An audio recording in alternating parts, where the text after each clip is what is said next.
Hello everyone, आप सब लोग कैसे हैं। राधे राधे। आज हम आपको बताने का प्रयास करेंगे श्रीमद् भगवद गीता से कि मोक्ष किसे कहते हैं। तो चलिए शुरू करते हैं। आप सभी का स्वागत है प्रिंसी ट्रेजर में। और मोक्ष किसे कहते हैं, अगर आप जानते हैं तो मुझे कमेंट बॉक्स में लिखकर ज़रूर बताइएगा। देखिए क्या होता है ना, जीवन में एक साइकिल होता है, जैसे सर्कल गोल होता है, पृथ्वी गोल होती है, सूर्य गोल होता है, चंद्रमा गोल होता है ना। उसी प्रकार से हमारा जीवन गोल आकार में चलता रहता है। हमारी आत्मा अमर है, अजर है। आत्मा कभी नहीं मरती है। मरता क्या है? मरता हमारा शरीर है। और जन्म मृत्यु, जैसा सनातन धर्म में कहा गया है और भगवत गीता में भी बताया गया है कि जन्म मृत्यु बार बार होता है, हमारे कर्मों पे आधारित होता है कि हमारा जन्म किस कुल में होगा, क्यों होगा, क्या कर्म हमने ऐसा किया है और क्या कर्म हम करेंगे जिससे हमें क्या फल भोगना पड़ेगा।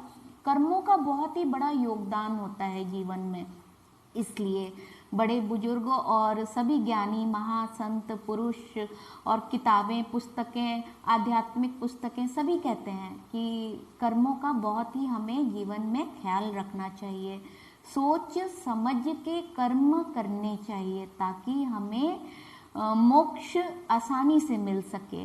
देखो, अगर हम बहुत अच्छा कर्म करेंगे तो उस अच्छे कर्म को भुगतने के लिए भी हमें दोबारा जन्म लेना पड़ेगा। अगर हम बहुत बुरा कर्म करेंगे तो हमें उस कर्म को भी भुगतने के लिए दोबारा जन्म लेना पड़ेगा। तो हमें क्या करना है? कर्मों का तालमेल बनाकर रखना है, ठीक है। और यदि आप ऐसा नहीं कर सकते, क्योंकि ये तो नामुमकिन है, हम कर्मों का कैसे तालमेल बना सकते हैं? अगर हम सांस ले रहे हैं तो वो भी हमारा कर्म है। अगर हम कुछ सोच रहे हैं वो भी हमारा कर्म बन जाता है। अगर हम कुछ बोल रहे हैं वो भी हमारा कर्म बन जाता है। अगर हम कुछ कार्य कर रहे हैं तो वो भी हमारा कर्म बन जाता है। तो कर्मों का हिसाब किताब रखना नामुमकिन है। तो सबसे सरल उपाय है और सबसे अच्छा उपाय है कि जब आप मोक्ष के मार्ग पर चलना चाहते हो तब आप अपने आप को, खुद को परम ब्रह्म परमेश्वर को समर्पित कर दीजिए और बोलिए, हे परम ब्रह्म परमेश्वर, मैं अपने सारे अच्छे कर्म और बुरे कर्म आपके श्री चरणों में समर्पित कर रहा हूँ या कर रही हूँ। मुझे मोक्ष प्रदान कीजिए। यहाँ तक कि कहा जाता है मोक्ष की कामना भी नहीं करनी चाहिए। बिल्कुल जैसे आपके कर्म है वो भी शून्य होना चाहिए और आपका दिमाग भी शून्य होना चाहिए। आप जब परमात्मा को खुद को समर्पित कर देते हो तो वो जो चीज़ें आपके सामने आ रही हैं, जिस प्रकार से आ रही हैं, उससे सिर्फ स्वीकार करते जाओ अपने जीवन में, चाहे वो अच्छा हो चाहे बुरा हो। और अगर बुरा है तो उससे सबक सीखना चाहिए और अगर अच्छा है तो दूसरों की भलाई में लगा देना चाहिए, ठीक है। तो हम जब शून्य पे पहुंच जाते हैं तभी हमें मोक्ष मिलता है। जब हम ध्यान करते हैं उसमें, जब बहुत बड़े संत महर्षि लोग शून्य पे पहुंच जाते हैं तब वो समाधि में लीन हो जाते हैं। शून्य तक पहुंचने के लिए बहुत जीवन में त्याग करना पड़ता है। स्वयं के शरीर के मोह को भी त्यागना पड़ता है। इच्छाओं का तो त्याग है ही। तो चलिए, वीडियो बहुत लंबा हो जाएगा। उम्मीद है कि आपको मेरी बात समझ में आई होगी।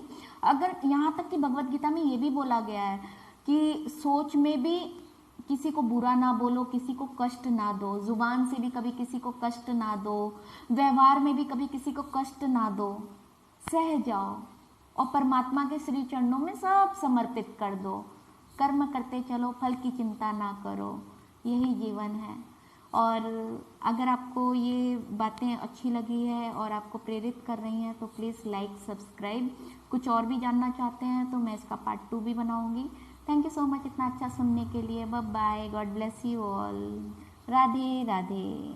तमेव माता च पिता तमेव, तमेव बन्धु च सखा तमेव, तमेव विद्या द्रविणं तमेव, तमेव सर्वं मम देव देव।